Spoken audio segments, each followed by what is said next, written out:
जय हिंद दोस्तों, मैं Vikas UGC NET second history paper faculty आप सभी का स्वागत करता हूं फिलोकम पर। आई होप कि आप सभी अच्छे होंगे और आप सभी की तैयारियां अच्छी चल रही होगी। तो जुड़ जाइए इस क्लास के अंदर, फिर उसके बाद हम क्लास को स्टार्ट करेंगे।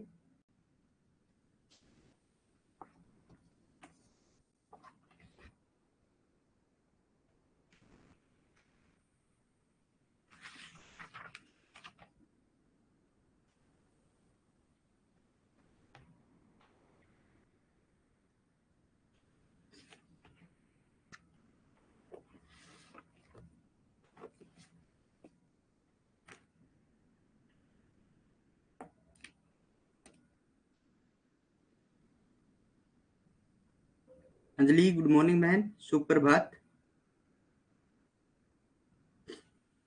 गुड मॉर्निंग आप सभी को। जुड़ते रहिए, एक बार क्लास को फिर स्टार्ट करेंगे।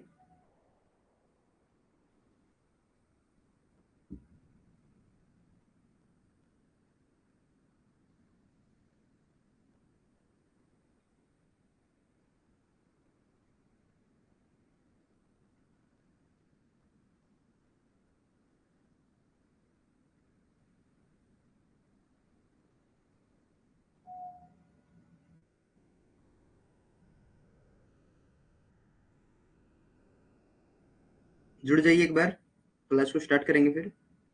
और उससे पहले जिस भी बच्चे ने अभी तक हमारे टेलीग्राम ग्रुप को जो नहीं ज्वाइन किया, इसको ज्वाइन कर लो।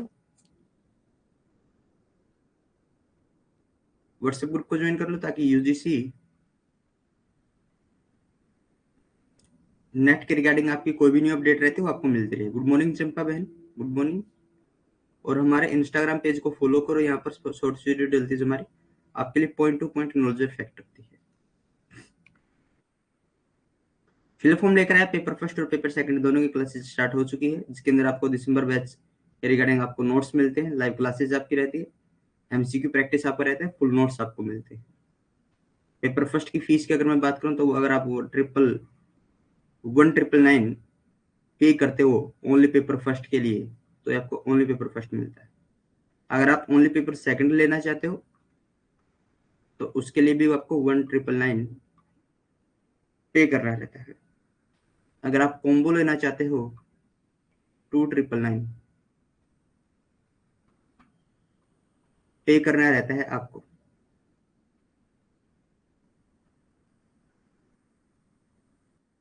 आप कूपन कोड यूज कीजिए VIP10, आपको 10% ऑफ मिलेगा फिलोफोम के हर बैच के ऊपर। ठीक है, तो आप अगर आपका कोई नियर बाय कोई भी है, अगर कोड बैच परचेज करना चाहता है तो उसको वो कूपन कोड वो यूज कर सकता है VIP10।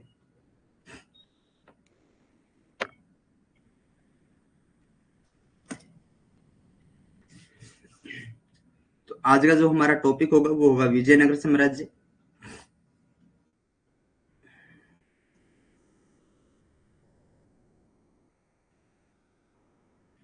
और विजयनगर साम्राज्य के अंदर हम 4 वंशों को देखते हैं और 4 इनकी राजधानियां देखते हैं।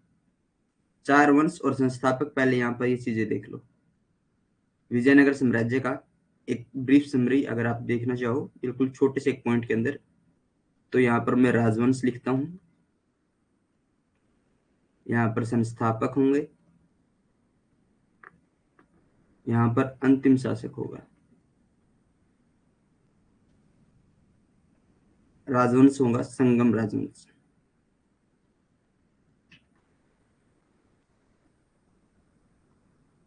तेरह सौ छत्तीस से लेकर 1485 तक।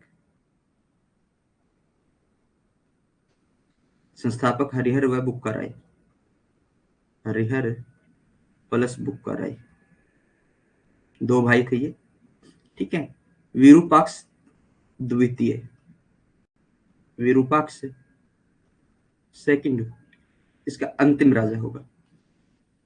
संगम के बाद सलूब,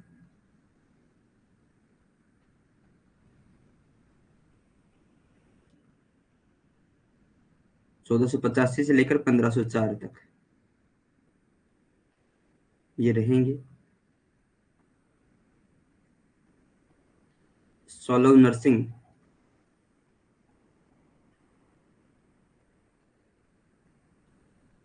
विरूपाक्ष द्वितीय को मारकर एक नए राजवंश की स्थापना करते हैं सोलव नरसिंह।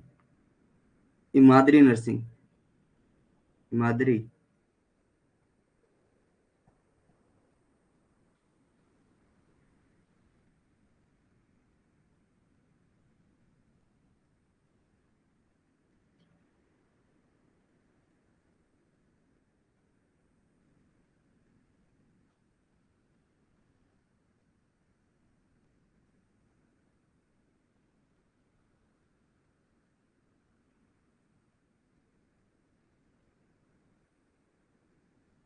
इमादरी नरसिंह इस वंश का अंतिम शासक रहेगा। सुलो के बाद तुलव,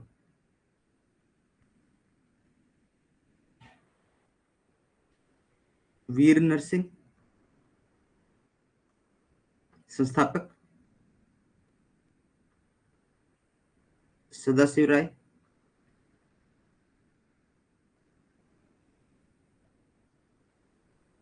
अंतिम शासक। वंश का समय क्या रहेगा? 1504 से लेकर 1565 तक। Sumitra good morning. अभी तक सिर्फ हमने वंशों को देखा है, कभी तक स्टार्ट नहीं किया क्लास। ये 4 राजवंश जो है मैं उनके बारे में यहाँ पर लिख रहा हूँ ताकि आपको एक बार पता लग जाए कि कौन कौन से राजवंश, उनके संस्थापक और उनके अंतिम शासक मैं यहाँ पर लिख रहा हूँ। ठीक है। अराविडु,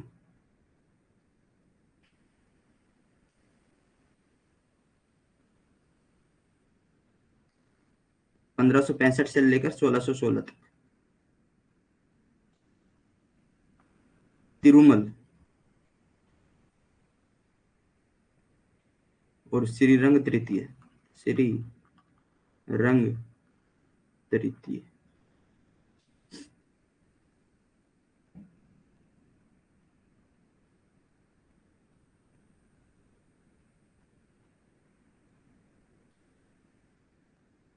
क्लियर है?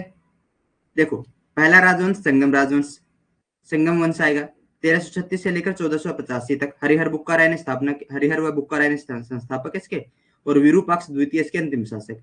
सोलह वंश आ जाएगा 1485 से लेकर 1504 तक। सोलव नरसिंह ने इसकी स्थापना की थी। इमादरी नरसिंह इसका अंतिम शासक था। तुलो वंश आया 1504 से लेकर 1565 तक। वीर नरसिंह ने स्थापना की और सदाशिव राय इसका अंतिम शासक था। अराविडु, तिरुमल ने इसकी स्थापना की। श्रीरंग तृतीय इसका क्या था? अंतिम शासक था। 1565 से लेकर 1616 तक ये रहा था। याद करना बिल्कुल आसान। जब हम छोटी क्लासों के अंदर होते थे तो हम अपने जो एक हिस्ट्री सब्जेक्ट वाले टीचर होते थे हमारे 10th के अंदर, ठीक है, तो 10th के अंदर हमारा एक पीरियड लगता था एसएसटी का। किस चीज का पीरियड लगता था? एसएसटी का पीरियड लगता था। तो एस से संगम, एस से सुलभ, टी से तुलभ और ए से अराविडु। स्कूल के अंदर जाते ही हमने सबसे पहले क्या सीखी थी? एबीसीडी सीखी थी।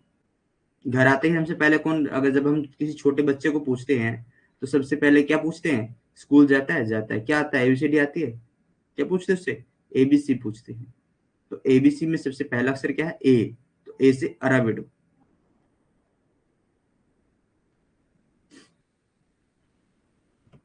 अब इसकी चार राजवंश है, चारों की अलग अलग राजधानी।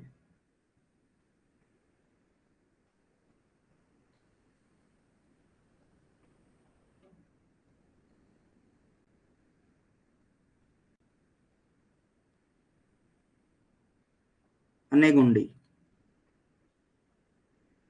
ये जो रही थी ये 1336 से लेकर 1342 तक रही थी।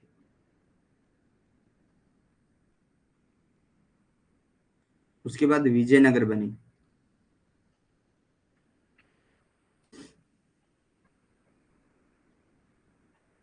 1342 से लेकर 1570 तक ये रही थी। उसके बाद पेनुगोंडा,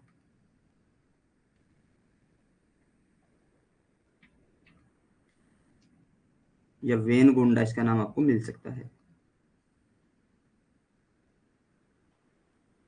1570 से लेकर 1614 ईस्वी तक ये रही थी। चौथी राजधानी पेनगोंडा है, ठीक है। चौथी राजधानी चंद्रगिरी।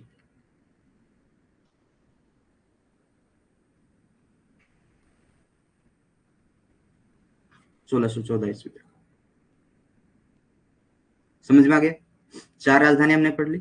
अब विजयनगर साम्राज्य को शुरू करते हैं। देखो, मैंने आपको साम्राज्य के राजवंश भी बताए हैं और उनकी 4 राजधानियां बताई।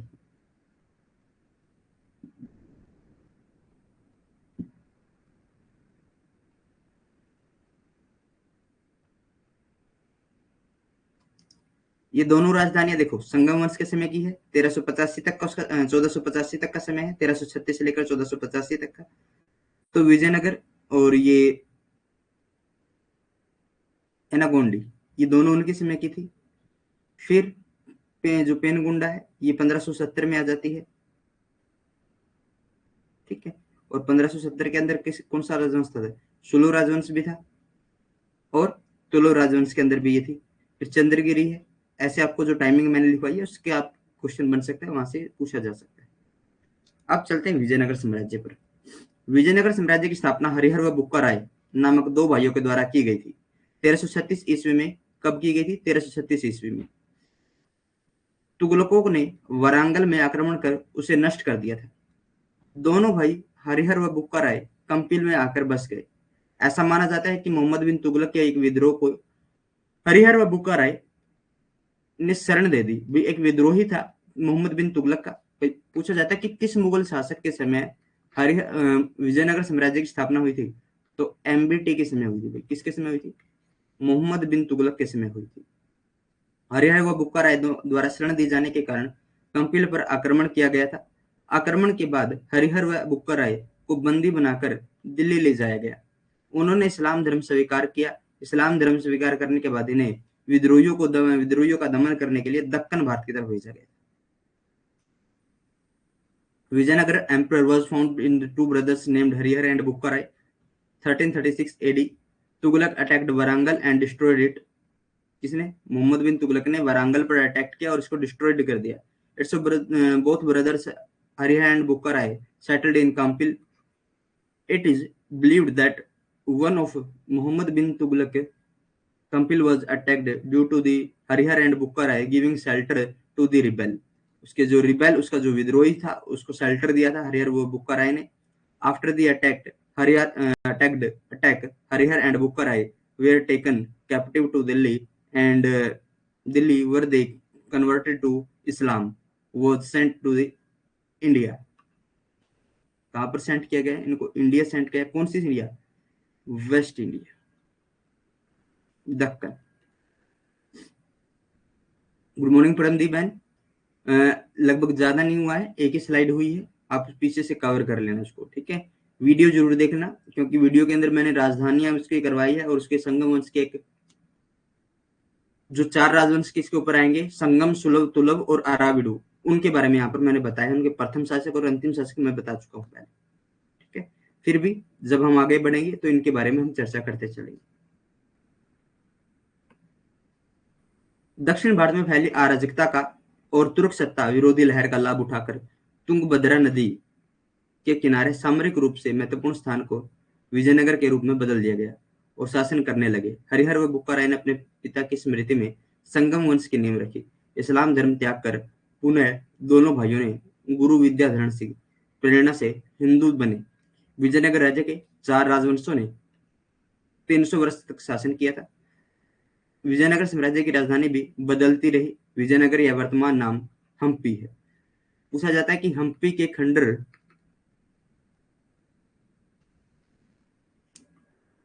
किस नदी के तट पर है?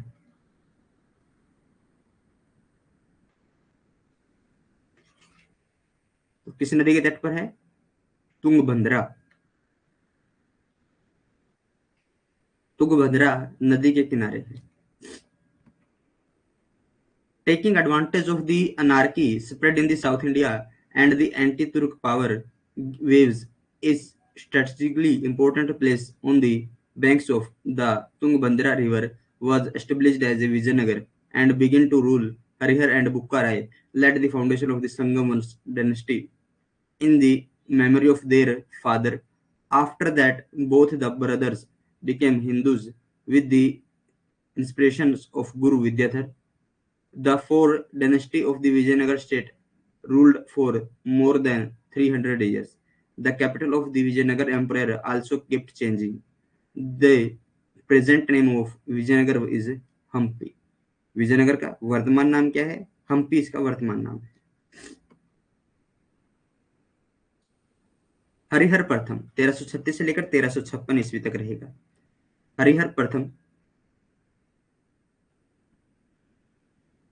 1336 में विजयनगर का शासक बना। हरिहर ने अपने शासनकाल में विजयनगर साम्राज्य की सीमा का विस्तार किया था।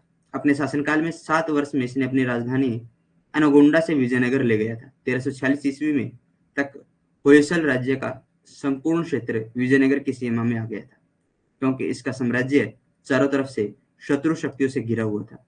अतः राजा या महाराजा धीराज किसी ने कोई उपाधि धारण नहीं की थी, क्योंकि नवोदित यानी जो भी नया राज्य बनता है, जो पुराने राज्य या पुरानी शक्तियां हैं, उसके प्रति ईर्ष्या भाव रखती है। 1347 में बहमनी साम्राज्य की स्थापना के बाद विजयनगर का विस्तार रुक गया था।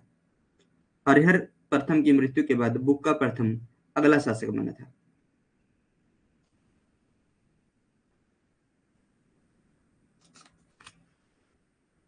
विजयनगर को कब राजधानी बनाया था?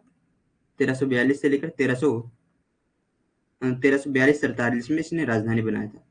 36 में 7 जोड़ेंगे तो 42-43 ही आएगा।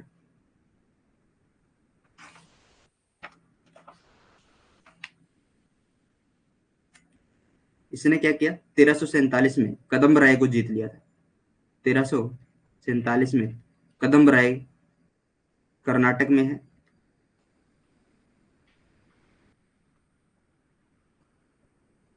कदम राजवंश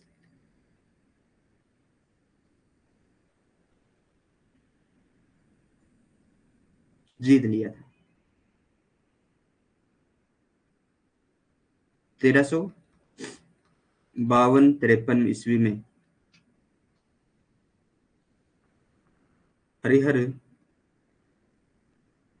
प्रथम ने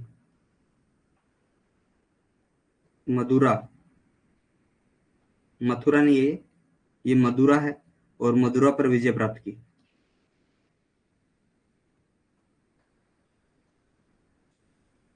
इसका विलय ये विजयनगर साम्राज्य के अंदर नहीं कर पाए, हालांकि इसका विलय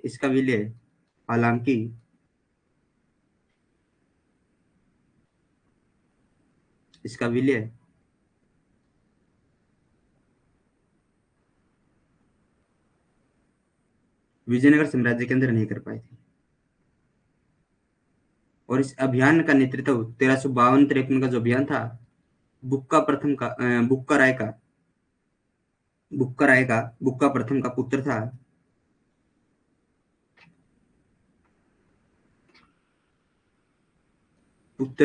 इस अभियान का नेतृत्व कर रहा था। बुक्का प्रथम का पुत्र का नाम कुमार कंपन।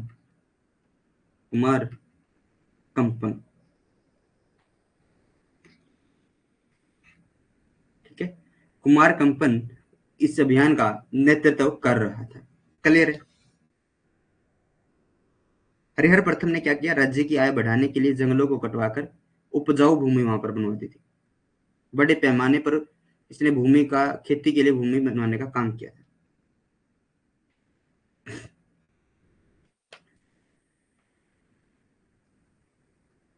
Harihar first 1356 Harihar first 36 AD, Harihar, who became the ruler of the Vijayanagar, expanded the boundaries of the Vijayanagar emperor during in their regions.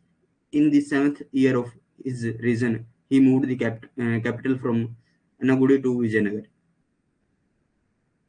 By 1346 AD, the entire territory of the Hoysal kingdom had come under Vijayanagar as its emperor had fallen from the enemy force from all sides, hence did not assume the title of the Raja and Maharaja Dhiraj. As the older powers were jealous of the building kingdom after the establishment, the expansion of Vijayanagar stopped after the death of Harihar first. Bukka first became the next ruler. अब Harihar first की death हो जाती है और बुक्का प्रथम शासक बनता है. बुक्का शासक 1356 से लेकर 1370 तक शासक करेगा. बुक्का प्रथम ने वेद मार्ग प्रतिष्ठा क्या है वेद मार्ग प्रतिष्ठापक की उपाधि धारण की थी. बुक्का के शासनकाल में विजयनगर उत्तर में तुंगभद्रा घाटी से दक्षिण में तमिल तथा चेर राज्यों को मिलता हुए रामेश्वर तक विस्तृत होता. बहमनी शासक से संघर्ष और तत्कालीन शासक मोहम्मद शाह प्रथम के साथ हुए युद्ध में पहली बार तोपों का प्रयोग किया गया था. बुक्का प्रथम ने बहमनी साम्राज्य के अधीन मुदगल के किले पर आक्रमण कर संघर्ष की शुरुआत की थी. इसने मदुरई के राजा के विरुद्ध सफल अभियान किया था, जिसमें उसके पुत्र कंपन की विशेष भूमिका थी. कंपन की पत्नी गंगा देवी ने उसके इस पराक्रम पर संस्कृत में मदुरई विजयम नामक पुस्तक लिखी थी. बुक्का प्रथम ने अपनी विदेश नीति का विस्तार करने के लिए एक दूत चीन भेजा था. क्या था? एक दूत मंडल चीन भेजा था. बुक्का प्रथम ने क्या किया था? चीन के साथ कूटनीतिक संबंध बनाने के लिए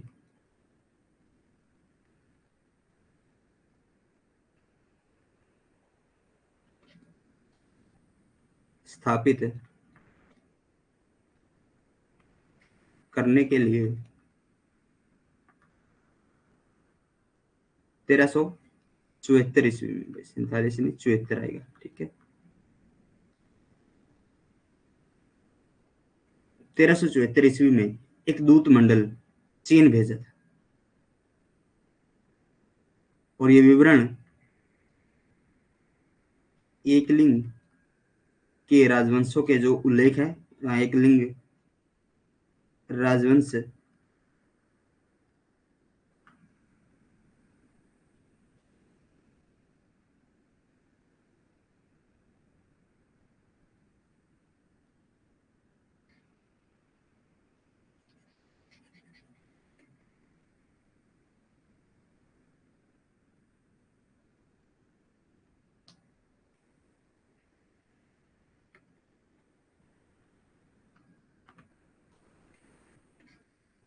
वृत्तांतों में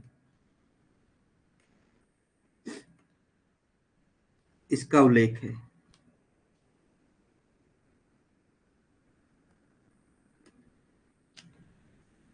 क्लियर है?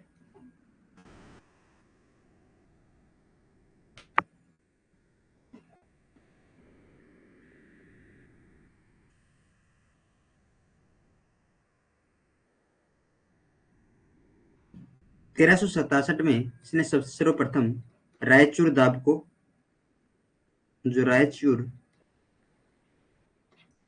दोआब था, पुणे जीतने के लिए वारंगल के जो शासक थे युद्ध आरंभ किया था. ठीक है, 1367 में इसमें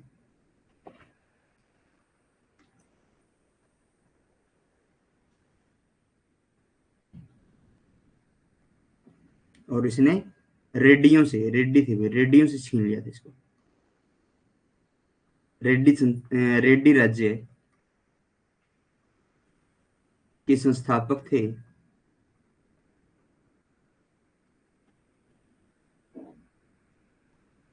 ये चीजें समझ में आ गई. इसको रफ करते हैं उधर. समय क्या है? 1367. बुक्का प्रथम प्लस वारंगल का शासक किसको जीतने चले? रायचूर दोआब. रायचूर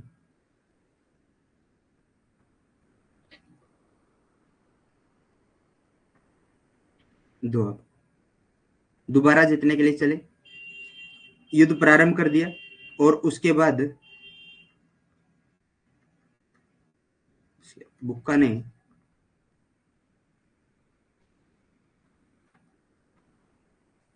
रेडी राज्य के संस्थापक।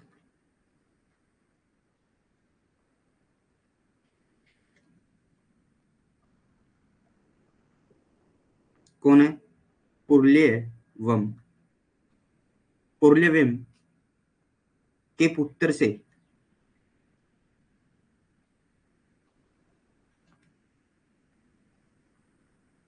पौंडविंदु छीन लिया।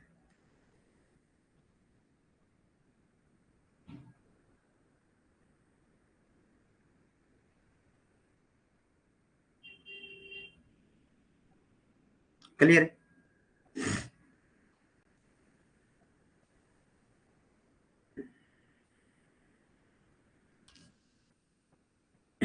Bukka first 1356 to 1377. Bukka is assumed the title of the Vidmarg Pratishtapak. During Bukka's reign, Vijayanagar extend from the Tungabhadra valley in the north of Rameshwaram, joining the Tamil and Cher states in the south. The struggle with the Bahmani ruler and Konans were used for the first time in this war with the then ruler Muhammad Shah first. Bukka first started the conflict by attacking the fort of Mudigal under the Bahmani kingdoms. Ganga Devi, the wife of the Kampan, wrote a book named Madurai Vijayam in the Sanskrit on his might. The first of the book is believed to have sent an embassy to China to expand his foreign जो policy थी उसको expand करने के लिए इसने एक embassy इसने China भेजी थी। बुक्का प्रथम को साहित्यकारों ने 3 समुद्रों का स्वामी कहा है, किंतु इसने महाराजा धीराज की उपाधि धारण नहीं की थी। हरिहर द्वितीय 1377 से लेकर 1404 तक। ठीक है, ये 4 रहेगा 1404। 1377 ईस्वी में बुक्का प्रथम की मृत्यु के बाद हरिहर द्वितीय शासक बने। हरिहर द्वितीय ने अपने पूर्ववर्ती राजाओं के विपरीत राज परमेश्वर व महाराजा धीराज जैसी उपाधि धारण की थी। कौन सी भाई? राज परमेश्वर और महाराजा धीराज की उपाधि धारण करने वाला हरिहर द्वितीय प्रथम शासक है इस वंश का। जैसी उपाधि धारण की थी, हरिहर द्वितीय कनारा, मैसूर, त्रिचनपाली तथा काची को जीतकर अपने राज्य में मिला लिया था। तत्कालीन बहमनी शासक मोहम्मद शाह द्वितीय शांति प्रिय व्यक्ति था, अतः हरिहर द्वितीय को राजनीतिक प्रभुसत्ता दिखाने का मौका मिला। उसने बहमनी से गोवा, बेलगांव छीन लिया था। साम्राज्य विस्तार की नीति के तहत उसने श्रीलंका पर भी आक्रमण किया था और ऋग्वेद के सुप्रसिद्ध टीकाकार श्याण इसके प्रधानमंत्री थे। ऋग्वेद के ऊपर सुप्रसिद्ध टीकाकार कौन है भाई? श्याण। और श्याण किसके प्रधानमंत्री थे? हरिहर द्वितीय के प्रधानमंत्री। और श्रीलंका के ऊपर जो अभियान किया गया था वो किसके नेतृत्व में किया गया था? विरूपाक्ष के नेतृत्व में किया गया था। विरूपाक्ष के नेतृत्व में किया गया था।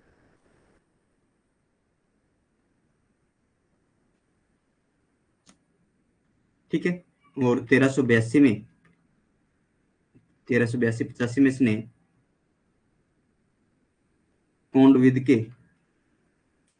के जो रेड्डी थे, रेड्डियों से कुर्नूल, नेल्लोर, गंटूर जीत लिया था।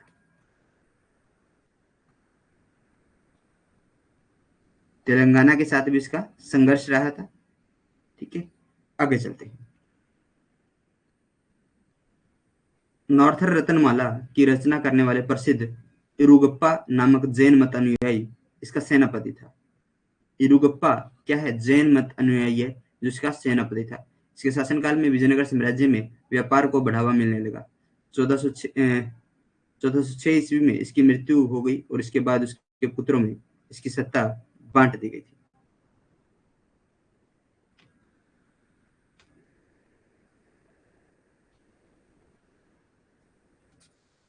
इस तारीख के अंदर वही थोड़ा सा डाउट है मुझे।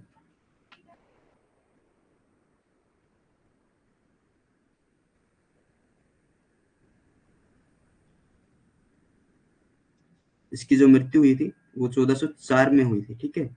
और इसकी मृत्यु के बाद पुत्रों में युद्ध छिड़ गया था, तो गृह युद्ध चलता रहा था 1406 तक। 1406 तक गृह युद्ध चलता रहा, कभी कोई बन जाता है, कभी कोई बन जाता है। तो इस चीज को लेकर 5 नवंबर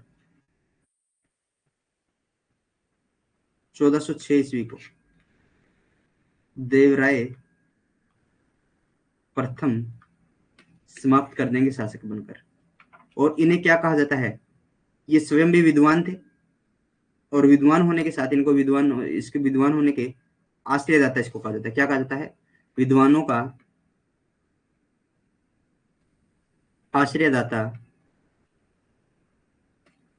दाता कहा जाता है।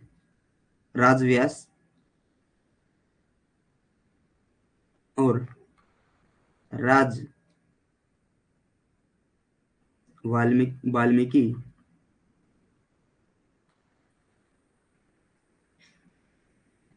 ये दो उपाधियां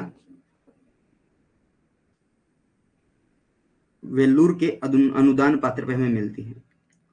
वेल्लूर के अनुदान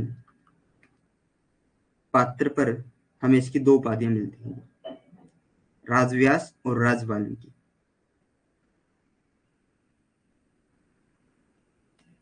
27 शहरों का निर्माण करवाया था इसने, 27 शहरों का निर्माता कहा जाता है।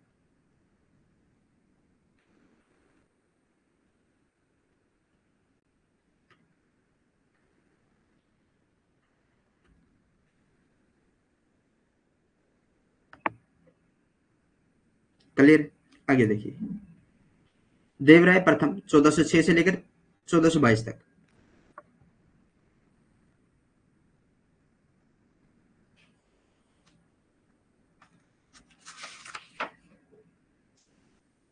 देवराय प्रथम के शासक बनते ही बहमनी राज्य से तुंगभद्रा दोआब क्षेत्र के लिए युद्ध छिड़ गया था, जिसमें बहमनी सुल्तान देवराय प्रथम पराजित हुआ। युद्ध की क्षतिपूर्ति के लिए जुर्माने सहित सुल्तान को फिरोज शाह बहमन के साथ अपनी पुत्री का विवाह करना पड़ा था। साथ ही भविष्य में वाद विवाद से बचने के लिए बाकापुर का क्षेत्र दहेज के रूप में देना पड़ा था। इस युद्ध को इतिहास में सोनार की पुत्री का युद्ध कहा जाता है। भाई, सोनार की पुत्री का युद्ध किस किस के बीच हुआ था, तो देवराय प्रथम थे और फिरोज शाह बहमन था। कालांतर में सुल्तान फिरोज शाह से संबंध कटु होने पर देवराय प्रथम ने वारांगल से संधि कर बहमनी सुल्तान को पराजित किया था और कृष्णा नदी के तट पर संपूर्ण क्षेत्र विजयनगर क्षेत्र में मिला लिया था। देवराय तुर्क के धनुर्धारियों को शामिल किया था। देवराय ने किनको शामिल किया था, जो तुर्क के धनुर्धारी थे उनको शामिल किया था। Devaraya first 1406 to 1422. As soon as Devrai first became the ruler, a war broke out the Bahmani kingdom for the Tungbhadra Doab region, in which Devrai first was defeated by the Bahmani Sultan, and the Sultan was given his daughter Firoza Bahman along with the a fine for war compensation, had to get married and also had to give the area of Bakapur as dowry to avoid disputes in future. This war is known in the history as the War of Sonar Daughters. Later, due to the better relationship with Sultan Firoz Shah, Devrai first fought with the Warangal, defeated the Bahmanis Sultan by treaty, and married the merged the entire area along the bank of the river Krishna into the Vijayanagar region. Devrai included तुर्कीज जो आर्चरीज थे वो उसके यहाँ पर जो तुर्की आर्चरीज थे वो उसकी सेना के अंदर थे। देवराय प्रथम ने सिंचाई कार्य के लिए हरिहर नदी और तुंगभद्रा नदी पर एक बांध बनवाया था, जिससे अनेक नहर निकाली गई थी। इसके शासनकाल के अंतिम दिनों में प्रसिद्ध इटली यात्री निकालो दा कोंटी भारत आया था। अकेला नहीं आया था भाई निकालो दा कोंटी, ये साथ में अपनी पत्नी को लेकर आया था। क्या लेकर आया था, तालवी या फिर इटली के यात्री थे निकालो दा कोंती, 1420 में आए थे। निकोलो डी कोंती, ठीक है, कोंटी या फिर कोंती आपको नाम मिल सकता है, कोंटी। 1420 में। साथ इनके कौन आई थी? साथ इनकी पत्नी आई थी। और विजयनगर ये घूम घूम कर देख रहे थे, तो उसने राज दरबार, समाज, रीति रिवाज और विजयनगर के जो पर्यावरण है उन सब के बारे में विस्तार से वर्णन किया था। उसने देवराय प्रथम को शक्तिशाली राजा कहा। 1422 में देवराय प्रथम की मृत्यु हो जाती है। इसके बाद वीर विजय और रामचंद्र थोड़े समय के लिए शासक बने थे। इनके बाद देवराय द्वितीय शासक बनेगा। देखो, जो रामचंद्र है थोड़े थोड़े समय के लिए, और विजय राय की अगर मैं बात करूं तो ये 1422 से लेकर 1426 तक शासन करेगा, ठीक है, 1422 से लेकर 1426 तक। उसके बाद रामचंद्र थोड़े से समय के लिए शासन करेगा।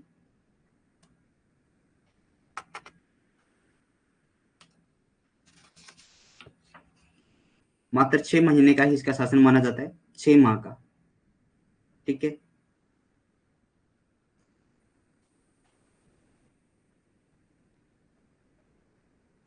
देवराय द्वितीय, कौन अभी? देवराय द्वितीय शासन करेंगे। हिमादी देवराय भी इसको बोल दिया जाता है, हिमादी देवराय भी इन्हें बोल दिया जाता है। 1425 से लेकर, अरे 1422 है क्या यहाँ पर, ठीक है, 1425-26 से लेकर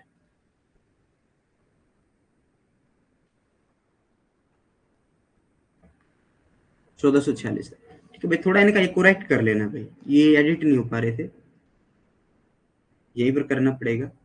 1425 से लेकर 1426 तक, ठीक है। 1425-26 में बना, 1446 ईस्वी तक शासन किया। देवराय द्वितीय को संगम वंश का सबसे महान शासक माना जाता है। देवराय द्वितीय ने अनेक उपाधियां जैसे गजबेटकर, इमादी देवराय आदि उपाधि धारण की थी। हरविलासम पुस्तक के लेखक श्रीनाथ तेलुगु विद्वान ने इसके दरबार में थे। देवराय देवराज द्वितीय ने कवि श्रीनाथ को कवि सार्वभौम की उपाधि से सम्मानित किया था। देवराय ने सेना व प्रशासन को पुनर्गठन किया और भारी संख्या में मुसलमानों को अपनी सेना में शामिल किया था। देवराय द्वितीय ने अपने साम्राज्य का विस्तार श्रीलंका से गुलबर्ग तथा उड़ीसा से मलाबार तक किया था। फारसी यात्री अब्दुल रजाक ने इसी के शासनकाल में विजयनगर की यात्रा की थी। उसे खुरासान के सुल्तान मिर्जा शाहरुख ने अपना दूत बनाकर भेजा था, दूध नहीं, दूत बनाकर भेजा था।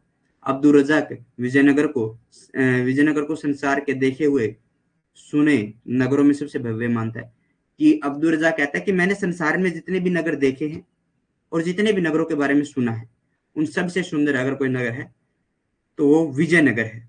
मिर्जा शाहरुख, खुरासान का सुल्तान, ठीक है, के दूत बनाकर अब्दुल रजाक यहाँ पर आया था। ये वही मिर्जा शाहरुख है जिसको आपने जब हमने सैयद वंश को पढ़ा था, तो सैयद वंश के अंदर जो खिजर खां है वो स्वयं राजा बनता है, लेकिन शासन किसके नाम से चलाता है? मिर्जा शाहरुख के नाम से चलाता है। देवराय सेकंड 1425 टू 26, ठीक है। 1446 AD, Devaraya second is the considered to be the greatest ruler of the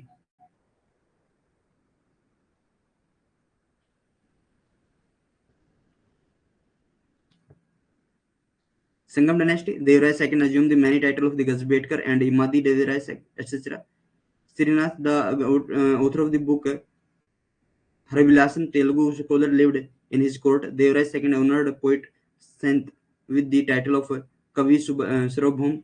Devarai recognized the army and administration and inducted a large number of Muslims into the army. Devarai II, his empire was expanded from Sri Lanka to Gulbarga and from Odisha to Malabar. Persian traveller Abdul Razak had visited Vijayanagar during the region.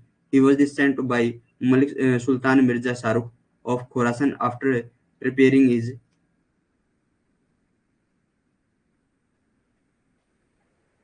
दूध को क्या बोलते हैं इसको,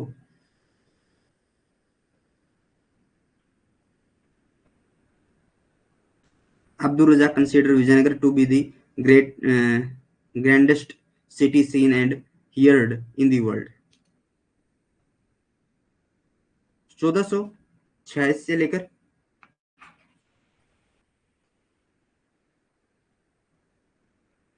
1446 ईस्वी में देवराज द्वितीय की मृत्यु हो जाने संगम वंश का पतन शुरू हो गया। देवराय द्वितीय के बाद उत्तराधिकारी मल्लिकार्जुन गद्दी पर बैठा, जो 1446 से लेकर 1465 तक रहा था। एक मिनट ठीक 1465 से, ये तो ठीक है। मल्लिकार्जुन गद्दी पर बैठा। मल्लिकार्जुन कब से कब तक रहा था? 1446 से लेकर 1465 तक।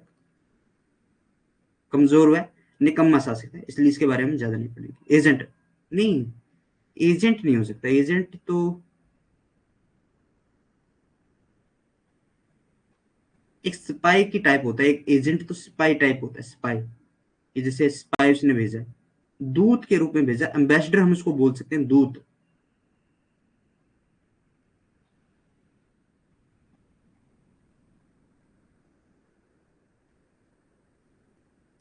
ठीक है, फिर भी दूत हमें पता होना चाहिए कि वहां पर उसने भेज दिया था। वहां पर मल्लिकार्जुन 1446 से लेकर 1465 तक रहेगा। निकम्मा शासक है, अयोग्य शासक है, इसके बारे में ज्यादा नहीं पढ़ेंगे।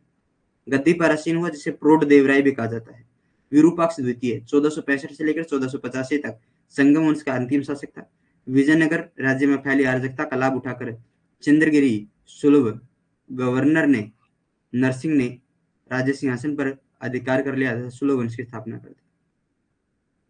तो कौन सा राजवंश आ जाएगा? सुलभ वंश आ जाएगा।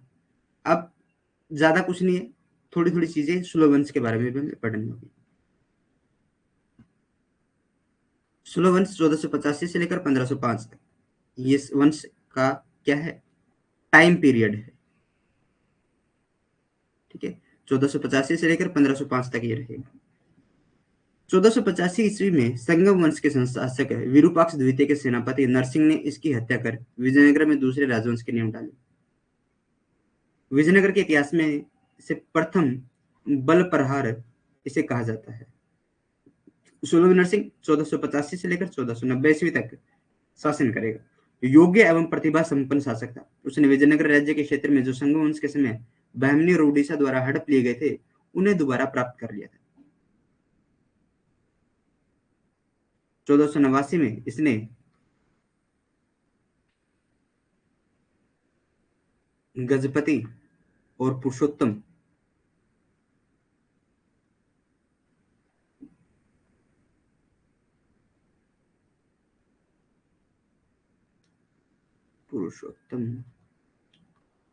ने विजयनगर पर आक्रमण किया था इसके समय। ठीक है, 1489 में गजपति और पुरुषोत्तम ने विजयनगर पर आक्रमण किया था।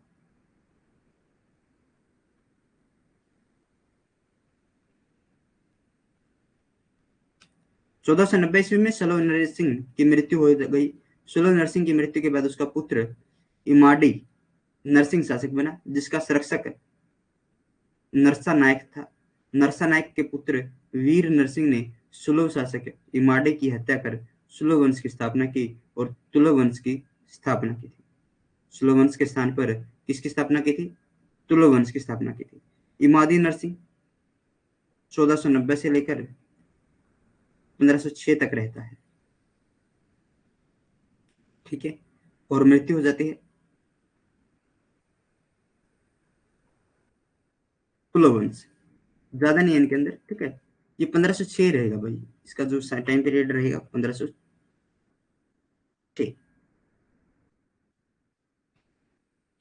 इमादी नरसिंह के सुलभ नरसिंह ने अपनी मृत्यु के बाद तुलवेश्वर पुत्र अपने विश्वास, जो उसका विश्वास पात्र था नरसिंह, उसके समय रख दिया था, नरसा के साथ रख दिया था।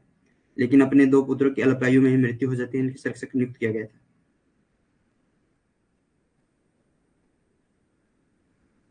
तुलभ वंश कौन सा वंश है? तुलभ वंश 1505 से लेकर और ये 1565 तक रहेगा। 1505 ईस्वी में वीर नरसिंह तुलभ वंश का प्रथम शासक हुआ था। आंतरिक अशांति और समांतवादी सरदारों के विरोध के कारण उसके शासनकाल युद्धों में व्यतीत रहा।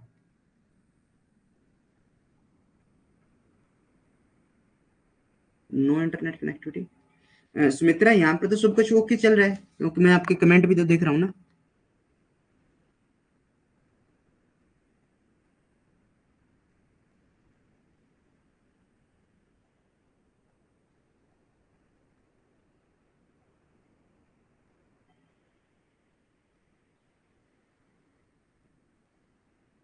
कमेंट करना भाई एक बार।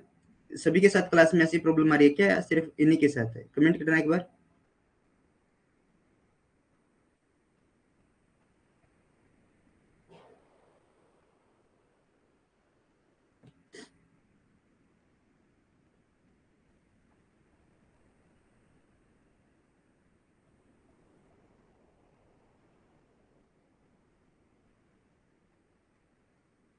सुमित्रा, आप ट्रैवल तो नहीं कर रहे ना कहीं पर?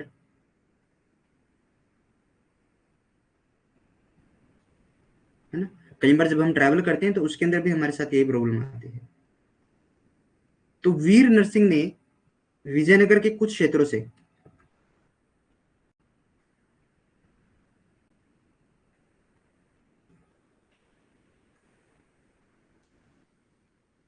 विवाह कर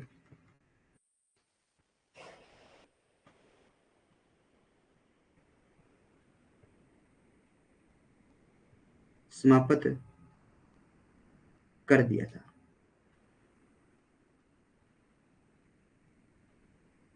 1509 में इसकी मृत्यु के बाद उसके सौतेले भाई कृष्णदेव राय शासक बनेगा। तुलुव डायनेस्टी 1555 to 1565 तक ये रहेगी। वीर Narasimha become the first ruler of Tuluv dynasty 1555 AD. Due to the internal unrest and oppositions from feudal chieftains, his reign was spent in the wars. After his death in 1509 AD, his stepbrother Krishnadev Rai became the ruler.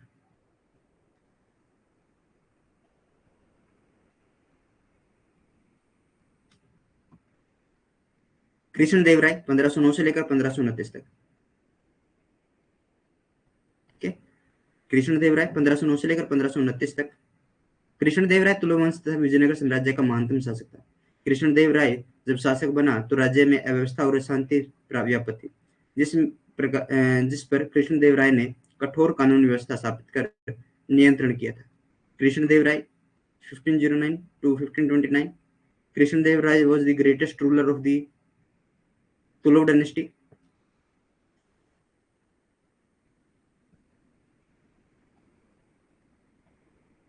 And Vijayanagar emperor, when Krishnadev Rai became the ruler, there was chaos and the unrest in the state, on which Krishnadev Rai had controlled by establishing strict law and order. हो जाएगा ठीक, हो जाएगा। कृष्णदेव राय ने 1510 में बीदर के शासक मोहम्मद शाह को पराजित किया था। 1512 में रायचूर दोआब के और गुलबर्ग दुर्ग को जीत लिया था। 1513 और 18 के बीच उड़ीसा के गजपति शासक के विरुद्ध इसने क्या किया था? विरुद्ध अभियान कर उड़ीसा को अपने अंदर मिला लिया था। गजपति शासक प्रताप रुद्रदेव ने कृष्णदेव राय से संधि कर उसे अपनी पुत्री का विवाह कर दिया था।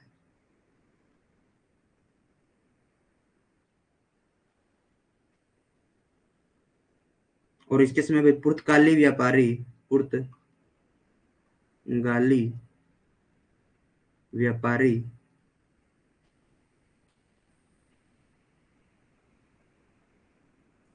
विजयनगर आए थे और इनके साथ इनका मैत्री संबंध बना था।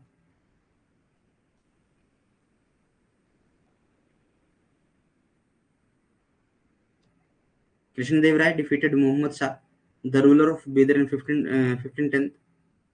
In 1512 AD, he is conquered the fort of Raichur Doab, Gulbarg, between the 1513 to 18. Several campaigns were conducted against the Gajapati ruler of Odisha.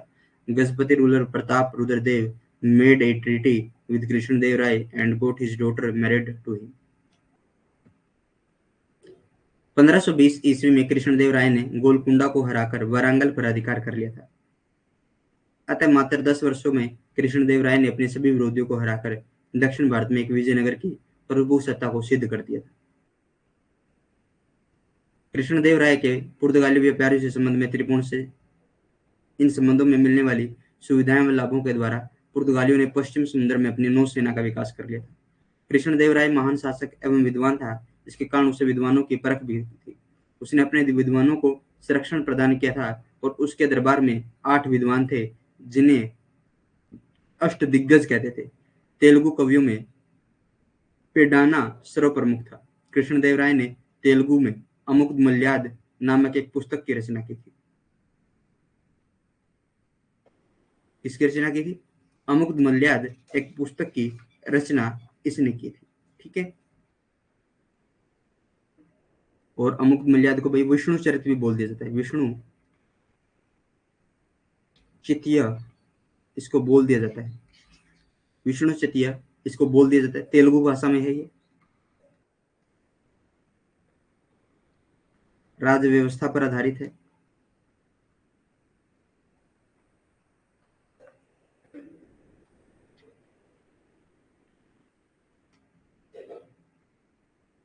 ठीक है। और 1511 में जो रचित तेलुगु 5 महाकाव्य हैं, उनमें से एक है। इसका शाब्दिक अर्थ है स्वयं। शाब्दिक अर्थ क्या है इसका? स्वयं। अमुक्तमल्याद का शाब्दिक अर्थ जो है क्या है? स्वयं। धारण की हुई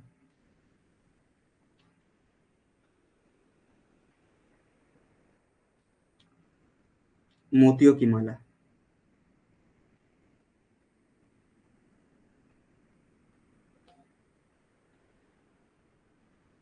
समर्पित करने वाला।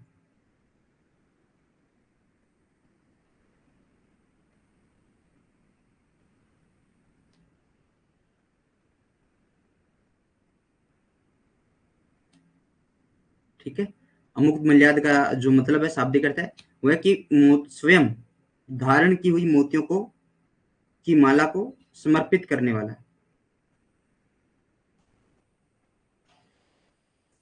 डोमिंग पियस, डोमिंगो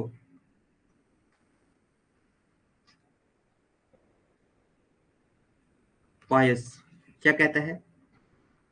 वह वीर तथा सभी बातों में आदर्श था। कृष्णदेव राय के बारे में कहता है डोमिंगो पायस। डोमिंगो पायस नामक पुर्तगाली यात्री ने विजयनगर साम्राज्य की प्रशंसा करते हुए कृष्णदेव राय को एक महान शासक, न्यायप्रिय राजा कहा है। कृष्णदेव राय के शासनकाल में एक अन्य पुर्तगाली यात्री बारबोसा ने भी विजयनगर की यात्रा की थी। कृष्णदेव राय के श्रेष्ठ प्रशासन और उसका साम्राज्य की समृद्धि का बखान खुले शब्दों में किया है। बारबोसा के अनुसार कृष्णदेव राय एक धर्मनिरपेक्ष शासक था। कृष्णदेव राय ने अपनी माता नांगल देवी के नाम पर नांगलपुर नामक एक नगर की स्थापना की थी। कृष्णदेव राय के उत्तराधिकारी कृष्णदेव राय के मृत्यु के बाद सत्ता के लिए संघर्ष हुआ और कृष्णदेव राय के पुत्र अल्पवयस्क होने के कारण उसके सौतेले भाई देव राय अच्युत शासक बना। उसके बाद सदाशिव राय शासक बना, जिस पर उसके मंत्री राम राय का अधिक प्रभाव था। After the death of the Krishnadeva Raya, his successor Krishnadeva Raya, there was struggle for power. Devaraya Krishnadeva Raya sons beginning minor, his half brother Devrai Achutya became the ruler, followed by Sadasiv Rai, who was greatly influenced by his minister Ram Rai.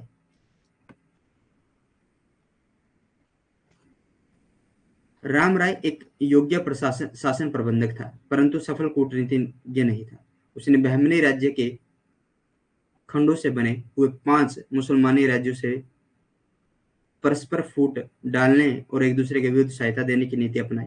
कालांतर में राम राय के खिलाफ दक्षिण भारत के चारों मुस्लिम राज्यों ने मुस्लिम महासंघ बनाकर निर्माण किया और 1565 में तालीकोटा के युद्ध में जिसे में राम राय को हरा दिया। इस युद्ध के बाद राम राय को पकड़कर उसकी हत्या कर दी गई थी। विजयनगर को लूट लिया गया था, ध्वस्त कर दिया गया था। वर्तमान में कर्नाटक के हम्पी नामक स्थान पर ही इसके अवशेष मिलते हैं। तालिकोटा का युद्ध 25 जनवरी 1565 ईस्वी को लड़ा गया था। इस युद्ध को राक्षस तांगड़ी के युद्ध के नाम से भी जाना जाता है, बनीहट्टी के युद्ध के नाम से भी जाना जाता है। विजयनगर साम्राज्य के विरोधी महासंघों में अहमदनगर था, विजयपुर, गोलकुंडा, बीदर शामिल थे। गोलकुंडा और बरार के मध्य पारंपरिक शत्रुता के कारण बरार इसमें शामिल नहीं हुआ था। इस महासंघ के नेता अली आदिल शाह प्रथम ने राम राय से रायचूर एवं मुदगल के किले वापस मांगे। राम राय द्वारा मांग ठुकराए जाने पर दक्षिण के सुल्तानों की संयुक्त सेना ने राक्षस तांगड़ी नामक स्थान पर, गांव है भाई राक्षस तांगड़ी, जहां राम राय एवं संयुक्त मोर्चे की सेना में भयंकर युद्ध हुआ। इस युद्ध में विजयनगर साम्राज्य को हार का सामना करना पड़ा। इसके साथ ही दक्षिण भारत के अंतिम हिंदू साम्राज्य का पतन हो गया और इसी के साथ आपका विजयनगर साम्राज्य भी समाप्त हो जाएगा। एक अराविडु छोटा सा राजवंश आएगा अराविडु, उसके बारे में थोड़ा सा पढ़ेंगे। Was fort on the January 25 56 1565 AD. This war is also known as the War of the Domik Tangdi and War of Banhatti. The confederacy opposing the Vijayanagar Emperor, including Ahmedabad, Bijapur, Golkunda and Bidar. Barar इसमें नहीं है. Due to the mutual enmity between Golkunda and Berar, the Barar was not included in it. The leader of this confederacy, Ali Adil Shah first, इसमें Ali Adil Shah first इसके शासक थे भाई, ठीक है। 25 जनवरी 1565 को हुआ था। बीदर, विजयनगर और अहमदनगर, गोलकुंडा 4 इसमें राज्य थे, बरार इसमें नहीं था, ठीक है। राक्षस तांगड़ी नामक स्थान पर यह हुआ था। अराविडु 1570 से लेकर 1652 तक।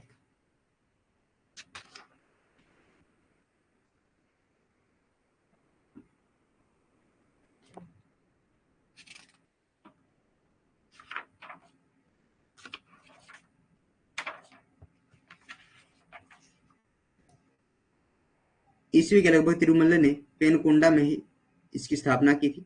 दक्षिण भारत के विजयनगर साम्राज्य का चौथा और अंतिम राजवंश है। इस वंश के शासक वेंकट द्वितीय ने चंद्र को अपनी राजधानी बनाया था। इस वंश को चंद्रगिरी, ठीक है भाई, चंद्रगिरी वही है। अंतिम शासक श्रीरंग तृतीय था, जिसके राज्य में मैसूर, मदुरा, तंजौर आदि स्वतंत्र राज्यों का निर्माण हुआ था और विजयनगर साम्राज्य का पतन हो गया था।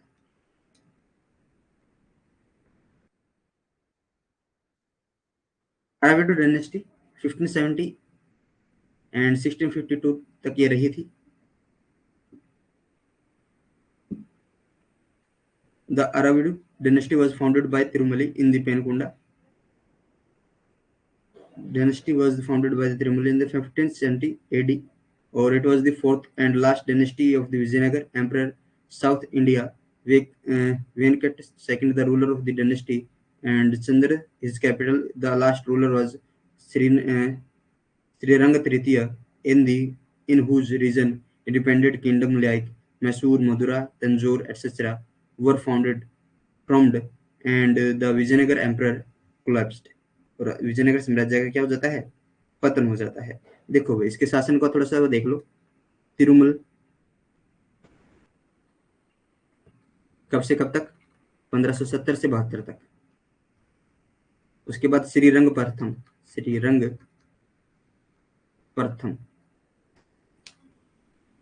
1572 से लेकर 1585 तक। वेंकट द्वितीय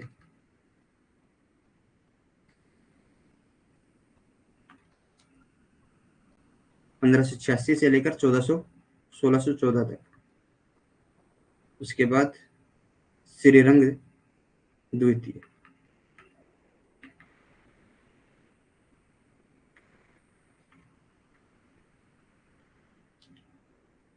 श्रीरंग द्वितीय 1614 से लेकर 1630 तक, ठीक है। श्रीरंग द्वितीय के बाद वेंकट तृतीय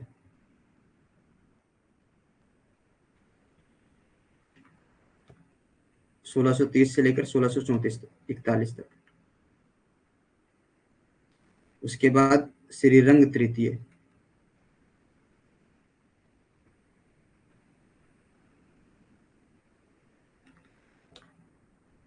1642 से लेकर 1672 तक।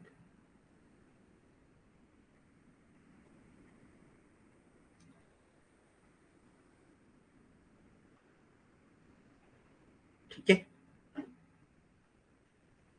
1570 से लेकर 1672 तक ये शासन करेगा। क्लियर है चीजें?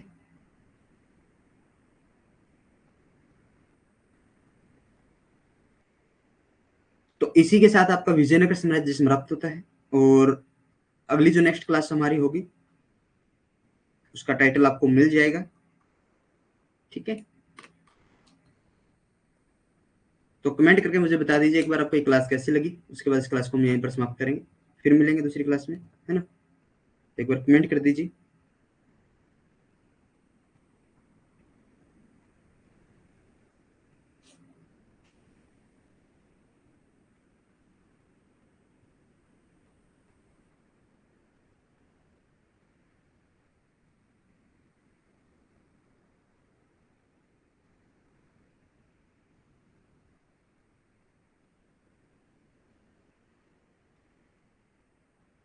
Thank you Sumitra.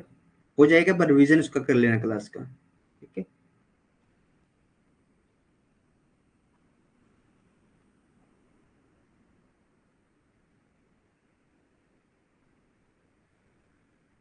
Thank you.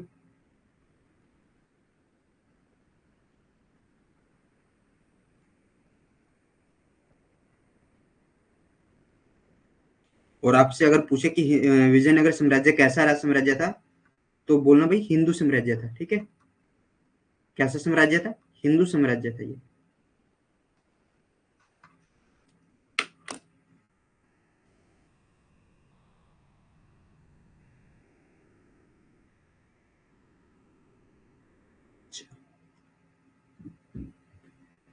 तो फिर मिलेंगे एक नए अध्याय के साथ, कुछ नए तथ्यों के साथ। तब तक के लिए जय हिंद, जय भारत।